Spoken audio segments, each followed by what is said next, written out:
राहत इंदौरी साहब की अद्भुत लिखेছিলেন।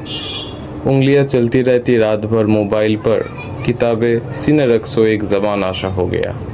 দেখুন, এই কথাটার সাথে কলকাতার লোক খুব একটা কোইন্সিডেন্স রাখে না, কারণ বই পড়া এখানে একটা সিরিয়াস শখ হিসাবে ধরা হয়।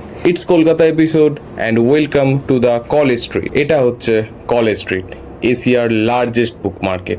এটিকে এবার বই পড়া বলা হয়ে থাকে, এবং কেন বলা হয়ে থাকে এটাকে তো আপনারা এতক্ষণে বুঝতেই পেরে গেছেন। সময় থেকে একটু পিছনে আসুন, সাল 1817 খ্রিস্টাব্দে, যখন হিন্দু কলেজ এখানে প্রতিষ্ঠা হয়, তখন কলকাতার গভর্নরশিপ ছিল লর্ড ওয়েলেসলির হাতে, যিনি কলকাতার সাথে রোডওয়েজের প্ল্যানিং করেন।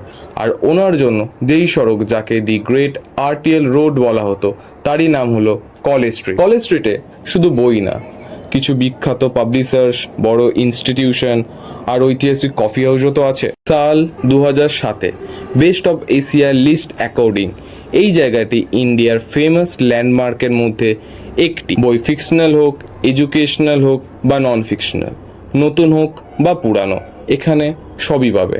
আর আমাদের পাবে এক্সপ্লোর কলকাতার নেক্সট এপিসোডে।